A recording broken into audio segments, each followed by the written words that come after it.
ዓለም ቤተ መጻሕፍት ብትሆን ሀገራት ሁሉ መጻሕፍት ይሆናሉ። አንዳንድ መጻሕፍት አጭር ናቸው፣ አንዳንዶቹ ረጅም ናቸው። ጥቂቶች በአንድ ድምጽ ይነበባሉ፣ ሌሎችን ለማንበብ ደግሞ ጊዜ ይወስዳል። በብዙ ድምጾች፣ በብዙ ገጸ ባህሪያት፣ በብዙ ቀለማት የተጻፉ ሀገራት አሉ። አንድ ሰንደቅ ዓላማ ይዘው ተፈጥሮ፣ ቋንቋ፣ ባህል፣ የፖለቲካ አመለካከትን ጨምሮ የተለያየ የማንነት መገለጫ ያላቸው ብዝሃነታቸውን ደግሞ ለእድገታቸውና ለህብረ ብሔራዊ አንድነታቸው የተጠቀሙ ከብዙ ቀለሞች የተሰራ ጌጥ የራሱ ሕይወት ክብርና ባህሪ እንዳለው ሁሉ ብዝሃነትም ለአንድ አገር ልክ እንደዚያው ነው። የቤተ መጽሐፉን አንድ መጽሐፍ እናንሳ።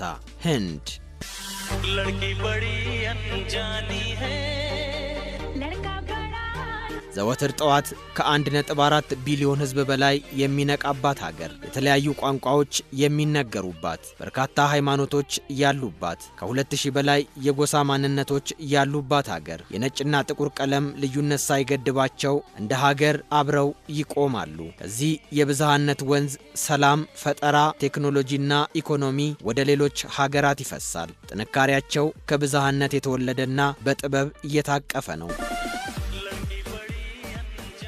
ሰዎች ልዩነታቸውን በሚያከብሩበት ጊዜ አንድነት ስር ይሰዳል፣ ሀገርም ያድጋል። እንደነ ቻይና፣ ካናዳ፣ ሩሲያ፣ ናይጄሪያና ደቡብ አፍሪካ ያሉትም ብዝሃነትን የብሔራዊ ፖሊሲያቸው አካል ያደረጉ ልዩነቶችን በጥበብ በማስተዳደር ለፈጣን ሀገራዊ እድገት ተጠቅመውበታል።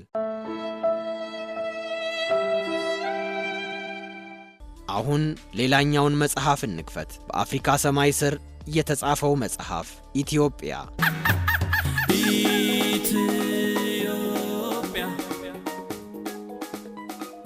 ተራሮች ታሪክ የሚናገሩባት ምድር፣ ጥንታዊት ጀግናና ኩሩ ሕዝብ ያላት፣ የባህል ሀብታም፣ በብዙ ቋንቋ የተዘፈነላት፣ ብዝሃነት ጌጧ የሆነላት ኢትዮጵያ በሕዝቦቿ ብዝሃ ማንነት ደምቃና ጸንታ የኖረች ሀገር ናት። ብዝሃነት የኢትዮጵያ መገለጫ ነው። የኢትዮጵያ ቅርስ ባለስልጣን ዋና ዳይሬክተር ረዳት ፕሮፌሰር አበባው አያሌው በኢትዮጵያ ታሪክ ውስጥ ሕዝባችን ህብር ነው።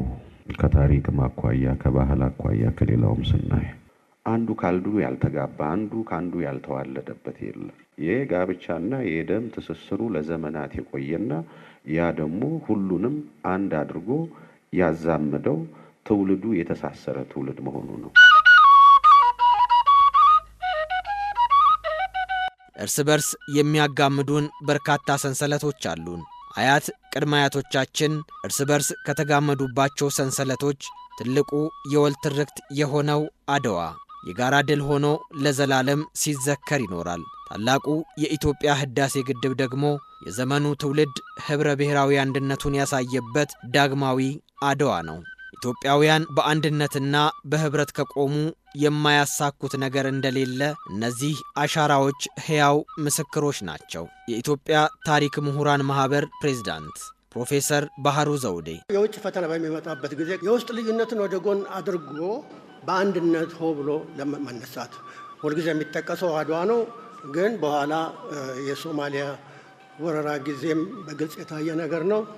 የባድመ ጦርነትም ጊዜ እንደዚሁ የታየ ነው። የተለያዩ ልዩነቶች እያሉ ግን ያቺ ኢትዮጵያዊነት ስሜት ገንፍላ እየወጣች አስተሳስሮ የውጭውን ተግዳሮት ለመቋቋም በልማትም በህዳሴ ግድቡ ላይ የታየው መረባረብ ከጫፍ እስከ ጫፍ የታየው መረባረብም ለዚህ አንድ ማስረጃ ነው ማለት ይቻላል።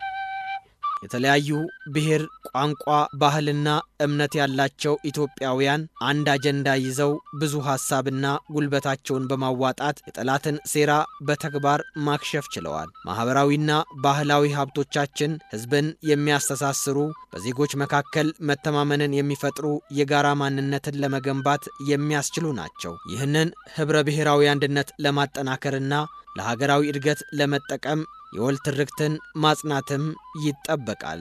የፍትህ ሚኒስትር ወይዘሮ ሀና አርያ ስላሴ የህብረ ብሔራዊት ኢትዮጵያን ለመገንባት አሁን የሚጠበቅብን ነገር አለ። የወል ትርክትን በማጠናከር ከህፃናት ጀምሮ መሰረቱ የተስተካከለ ትውልድን ለማስነሳት የሁላችንም የጋራ